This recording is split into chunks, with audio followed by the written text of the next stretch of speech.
May 25th is observed as Towel Day, an unofficial holiday celebrated by fans of science fiction author Douglas Adams. In this presentation, William will analyze some of the types of humor used by Douglas Adams, as well as how we can apply such humor. Please welcome our educational headliner, William McCombie. Good. Thank you, Rosemary. As alluded to before, May 25th is Towel Day, and the reason May 25th was picked is completely random because that's just the nature that Douglas Adams was known for, the type of the type of humor that he commonly used. And of course, when it comes to having props, those of you know me and find you funny, know I have every prop imaginable at hand, whether it be a rubber chicken or a pirate hat. And of course, today I have my towel. This towel has seen a bit of use. It has some bleach stains on it, and I don't know what caused those bleach stains, and it's also fraying a little bit in a few areas, but it's well used and it serves its purpose of being a towel. Now, fans of Douglas Adams, you know that a towel is a very versatile item that one can have. In the book, he talks about in his writings, should I say, he talks about the uses for a towel, whether it's for protection, you could use it to flag down help if you're in a situation that requires rescue and such. And for me, I use this towel in all sorts of ways. One time I kept it in the car for that rainy day when I'm running to the car and I get drenched, or I could use it to protect the seats if I have to haul something that's liable to cause damage to it.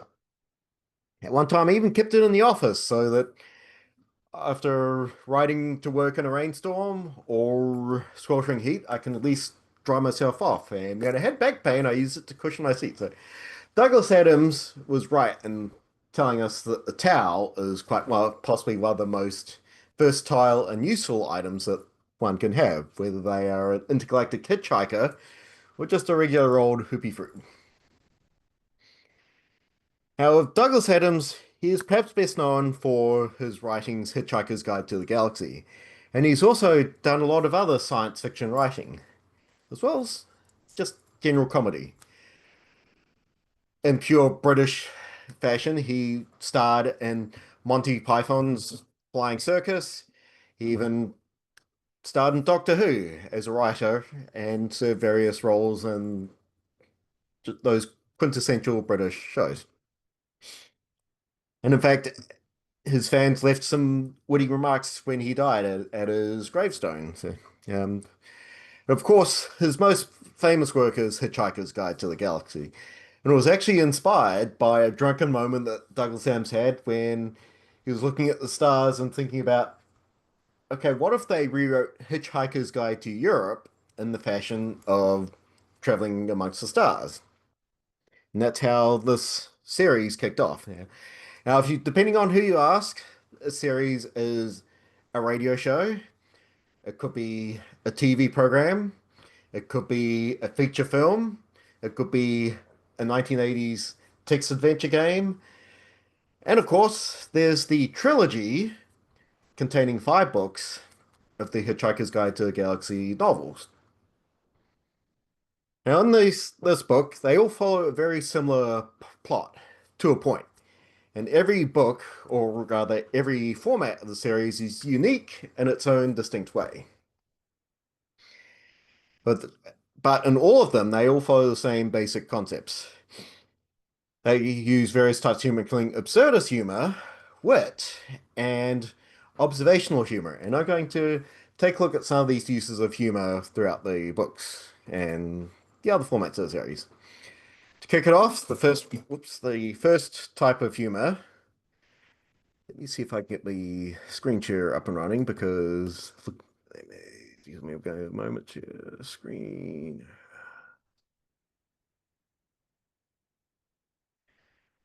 Where is it? Hang on, I've lost it.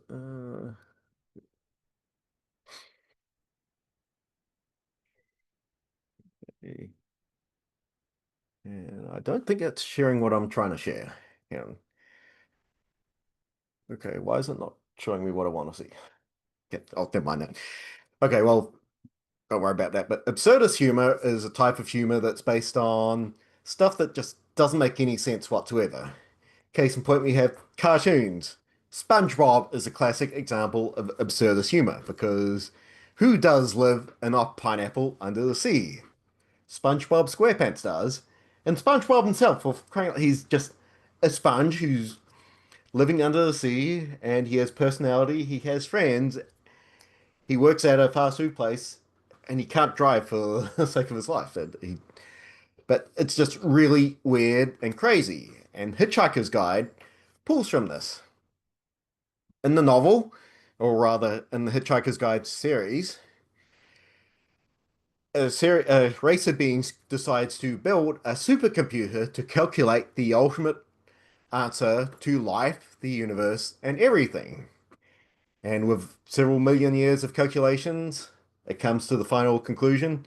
The answer to life, the universe, and everything is it's not finding a calling or making offspring. The answer is 42. That is it. The answer is 42. So this race of beings decides that, okay, that's not a very good answer. We were hoping for more. And the computer responds by saying, well, maybe you should figure out the actual question that you're trying to ask. So in their own way of thinking, they decide, okay, let's build a massive, even bigger supercomputer that will calculate the ultimate question. But this computer fails to complete the ultimate question because that calculation gets terminated right before it comes up with the answer. That supercomputer's name, Planet Earth. That is just how weird and wacky the world of Hitchhiker's Guide to the Galaxy is. And of course, we've talked about other uses. Like Monty Python makes good use of this type of humor, and as previously mentioned, things like SpongeBob, SquarePants, or even Family Guy. Because in Family Guy, you have a talking dog and the baby who's trying to take over the world. That's just a classic example of absurdist humor. So, anyone here would like to have an idea of what another example of absurdist humor? Like to have any suggestions? You guys are a quiet bunch. I say a Oh, lot of political stuff is pretty absurd.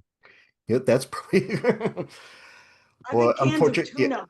Of course, I wish a lot of the political stuff that's happening was absurdist, but it's a bit scary too. So, but in a way, maybe in a few years, when if we survive all the politics that's going on right now, maybe it will be absurdist. So that's an example.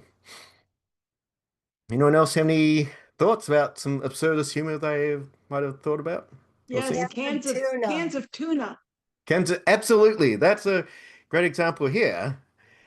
And if I can get my screen share to work. Yeah. It's fancy.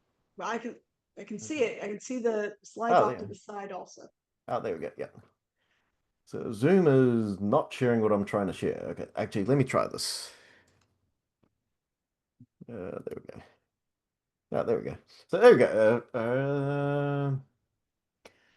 There we go. So you can see the absurdist humor that's going on here at the Toastmasters District 84 conference. It's absurd. It's fish. And also, Douglas Adams actually has reference to fish in the novels too, talking about so long and thanks for all the fish, because in the universe of Hitchhiker's Guide, the dolphins are the most intelligent species that was, or rather, the second most intelligent species on Earth, humans being third. So, a lot of absurd humor that's taking place in these.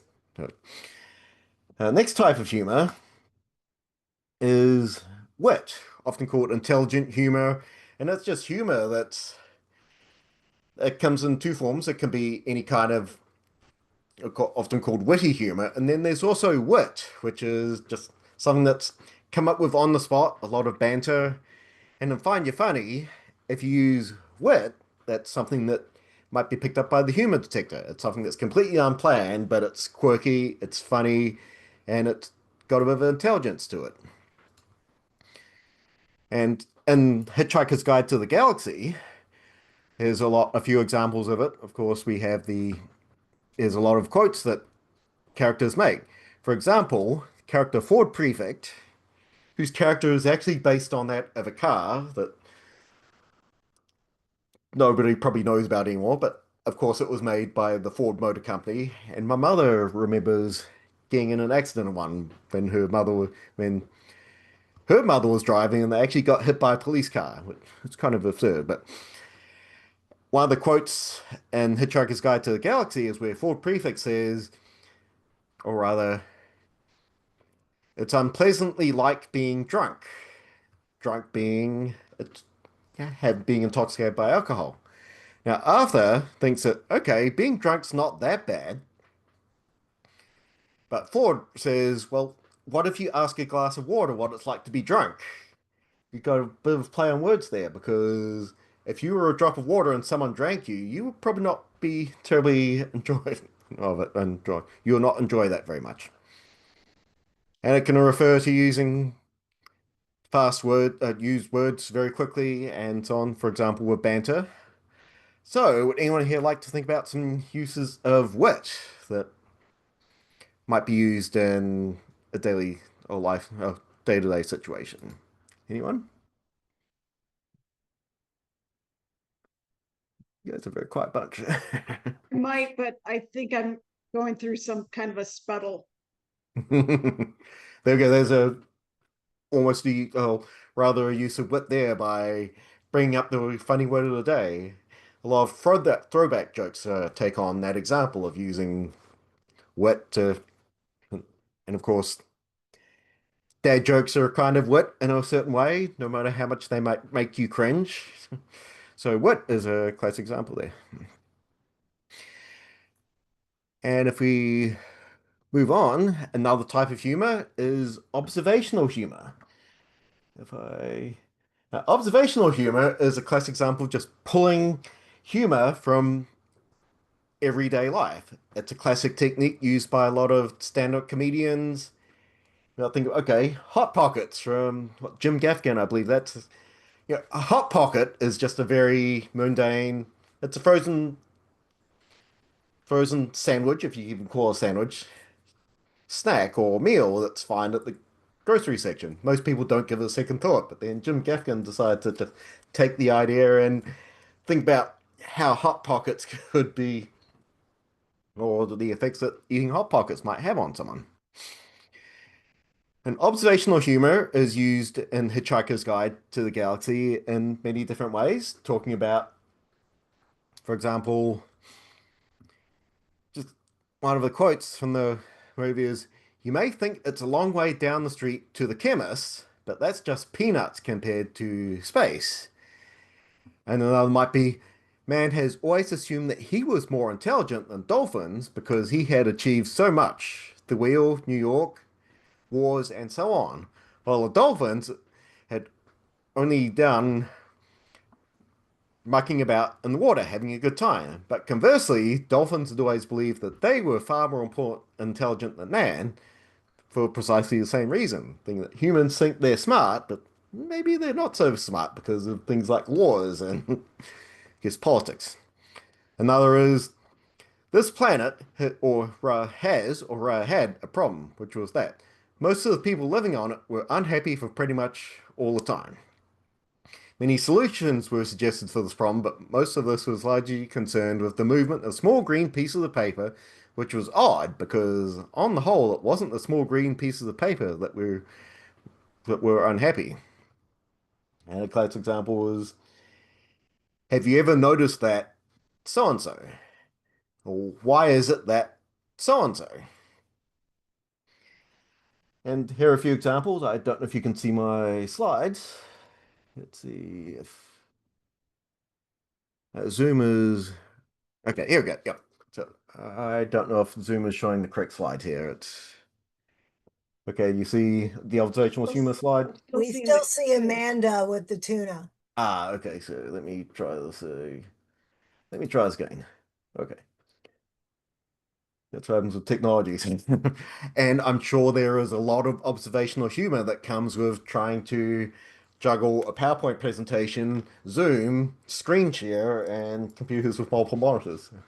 So here's a few examples of observational humor that I just pulled right out of the blue.